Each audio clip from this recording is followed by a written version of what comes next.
Pelan-pelan saya beli ikan tiap minggu. Tiap ada waktu saya beli ikan. Nggak muat kolamnya. Lalu saya bikin kolam lagi. Mulai, lalu saya isi lagi. Bikin kolam lagi. 1, 2, isi ikan lagi. Beli lagi. Cuma pas ikan mulai banyak kendala tuh. Ada yang sakit. Ya, banyak mulai belajar. Mulai ngobatin ikan sakit. Mulai ngurusin ikan. Mulai perhatiin air. Lama-lama mulai beli lagi.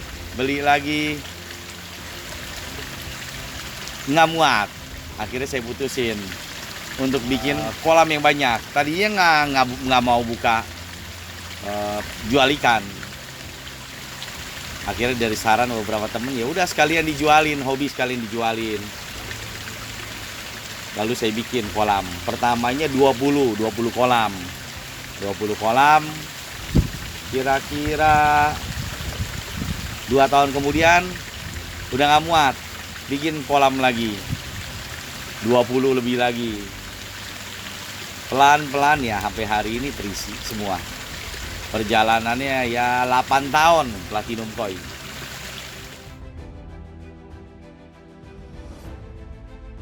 Suka duka di ikan koi banyak ya. Yang paling pertama ikan sakit. Pertama kali saya beli ternyata ngurusin ikan koi 1, 10, 100, 200 sampai ribuan tuh berbeda. Ikan koi ini harus kita perhatiin airnya. Yang paling penting lagi karantinanya. Baru kita ke kolam. Pokoknya ikan koi, selama kita beli ikan koi kita harus perhatiin pertama kali kita beli penanganan waktu karantinanya itu cukup penting. Masuk ke kolamnya pun kita harus perhatiin, itu juga penting. Waktu pertama kali saya beli, saya mati mungkin 200 juta saya beli ikan. Karena saya belum pinter karantina ikan hampir ratusan, ribuan ekor, dia mati semua. Waktu itu saya sempat frustasi ya, diterusin atau enggak usaha ini. Ada sekitar 1 bulan, lalu saya putusin, ya udah lanjutin lagi, keluar uang lagi. Nah dari situ mulai serius, mulai bisa ngehandle. Setelah berjalan waktu, ikan mulai kelihatan, mulai hidup, mulai bisa jualan. Kita ketemu lagi masalah karyawan atau ikan yang dari sana. Untuk pemain ikan koi, saran saya kalau bisa beli ikan, jangan pernah percayain ke orang lain. Lebih baik langsung lihat ikan. Misalnya kayak ikan saya, ikan Blitar, ya langsung ke Blitar atau banyak kenalan dulu. Kalau misalnya kita percayain ke orang lain, takutnya yang bagusnya, ikan untuk yang bagus-bagusnya nggak ke kita, tetapi diambil. Main ikan koi itu perlu beberapa tahap sih. Ya harus jeli lah lihat ikan waktu kita belanja ikan ke Blitar itu. Itu aja pesan saya.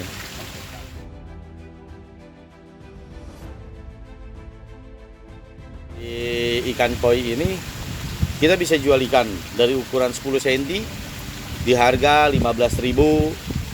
Ikan 15-20 cm kita jual di harga 25.000. Ikan 20-25 kita mungkin jual sekitar 100.000. Relatif di pola ya kalau ikan koi. Kalau polanya baik ya dia akan lebih mahal. Tapi pada dasarnya dan umumnya sih harga ikan koi 10 cm ya 15.000. Di sini juga kita bikin kolam. Mungkin sebulan kita akan ngerjain kolam 2-3 kolam yang kita kerjain. Terus Platinum Koi saat ini sih lebih banyak melayani di Angkatan Darat. Kebanyakan langganan kita dari Angkatan Darat. Kalau dari konsumen banyak juga mereka mampir ke sini bermasalah di kolamnya hijau, airnya filternya tidak berjalan dengan baik, airnya mutu airnya tidak baik. Kita perbaikan, kita buat kolamnya atau kita rapin semua dari nol. Itu aja sih di Platinum.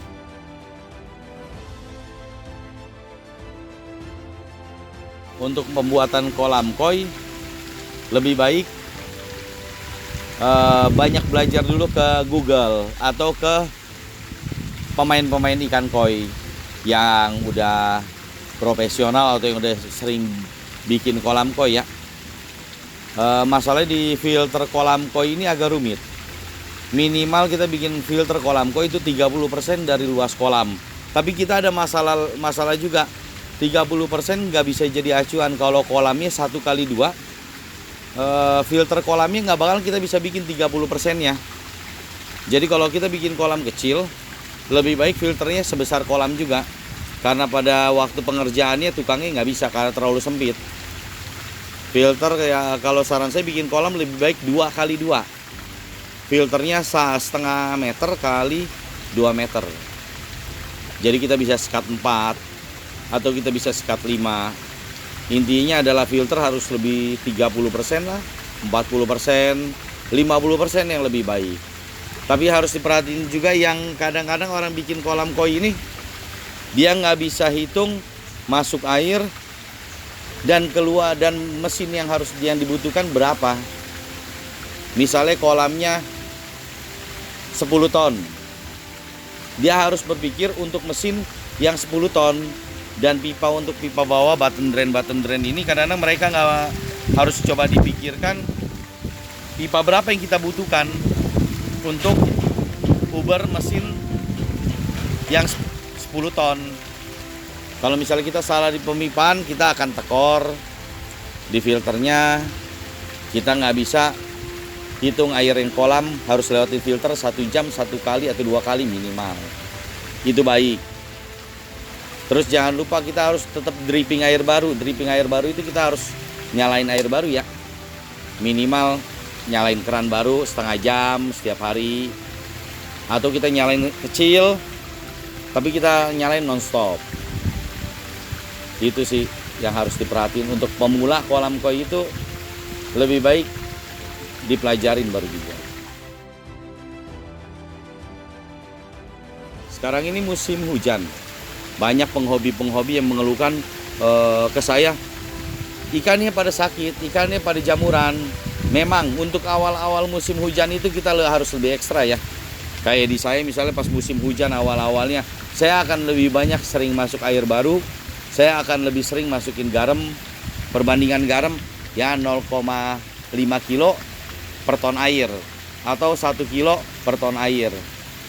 Itu minimal setiap hujan besar kita harus masukin air baru. Setelah itu jangka waktu 1 minggu kita harus perhatiin terus. Setelah lewat dari 1 minggu atau 2 minggu itu ikannya sudah mulai terbiasa. Perhatiin mutu air yang baik, perhatiin filternya. Waktu pas musim hujan itu lebih baik 2 chamber kita bersihin. Kita perhatiin setiap gerak-gerik ikan. Ikan itu jangan sampai sakit parah baru kita obatin. Lebih baik kalau misalnya di dalam kolam itu kan biasanya dia aktif.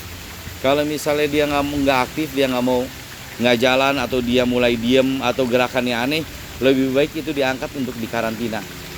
Karena ikan yang belum sakit parah kemungkinan sembuhnya lebih cepat.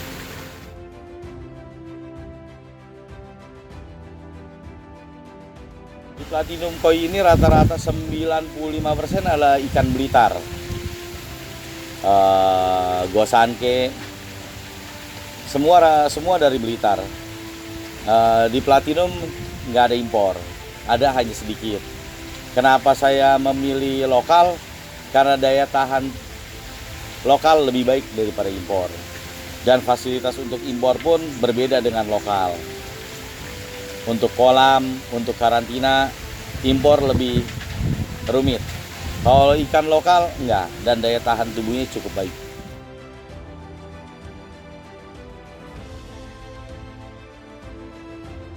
Di Platinum Koi untuk pengobatan ikan, di Platinum mungkin karena ada karyawan ya. Jadi setiap ikan yang belum sakit kita sudah angkat. Jadi kita akan perhatiin yang mana yang gejala akan sakit, kita obatin. Kalau saya sih ngobatin ikan nggak terlalu banyak-banyak macem-macem ya. Saya paling lebih utama ke heater. Air heaternya itu kita harus lebih hangat. Saya biasa pakai di heater 100 watt, dipasang di suhu 34. Kenapa harus heater? Karena di suhu tinggi itu bakteri-bakterinya tidak akan muncul. Ikan pun akan lebih cepat baik. 3 hari lah dia akan baik. Tapi kalau ikan sudah parah, kemungkinan untuk sembuhnya agak sulit. Lebih baik perhatiin ikan tiap hari. Kalau ada sembuh, siapin. Untuk pemula harus siapin akuarium, heater, untuk jaga-jaga kalau ada yang sakit. Ataupun kalau dekat-dekat daerah Jakarta Timur, boleh titip di Platinum. Disiapkan penitipan ikan yang sakit. Atau kalau misalnya mau liburan, takut mesin kolamnya mati lampu, boleh titip di sini.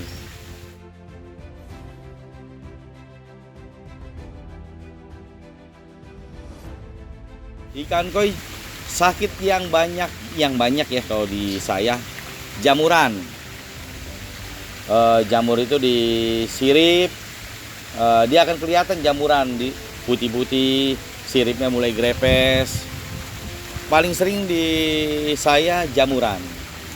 Tapi itu nggak terlalu sulit untuk pengobatannya, cukup heater dan garam.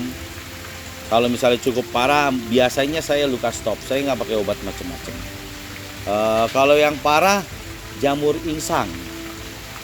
Ini jamur insang ini yang agak hati-hati. Ikan nggak kuat. Paling 2 hari, 3 hari dia akan mati. Jadi lebih baik saran saya sebelum ikan itu kenapa-napa atau sakitnya parah, buru-buru diobatin. Jamur insang hampir rata-rata nggak ada obatnya. 10-100 ekor paling bisa selamat 1. Pesan saya untuk yang pemula ya, atau yang mau berbisnis di ikan koi, coba dihobiin dulu, dipelihara dulu ikan koi, suka dulu. Nanti dari kita hobi kita akan banyak ketemu masalahnya, sakitnya. Coba dihobiin dulu, coba disembuhin dulu sakitnya. Belajar dulu cara bikin kolamnya, belajar dulu ngerawat ikan koi, banyak-banyak belajar ke komunitas koi, atau datang ke yang lebih pintar, tanya-tanya. Bisnis ikan koi cukup menjanjikan ya, tapi resikonya juga luar biasa. Jadi saran saya adalah banyak-banyak belajar di ikan koi. Ikan koi beda ya sama ikan-ikan yang lain ya. Dia butuh investasi tinggi, harus bikin kolam, harus isi media, ada mesinnya lumayan harganya. Jadi ikan koi ini harus banyak-banyak belajar. Kalau untuk yang cuma mau pelihara ikan koi, saran-saran saya sih kolamnya dulu harus baik, mutu airnya dulu diperhatiin, karantinanya disiapkan. Nah, gitu. Semoga ini bisa mencari inspirasi untuk yang pemula atau yang mau berbisnis ikan koi. Kalau misalnya mau berkunjung, silahkan ke Platinum Koi untuk berbagi ilmu. Ini dan sekian perjumpaan kita. Jangan lupa subscribe channel Pandu Nirwana.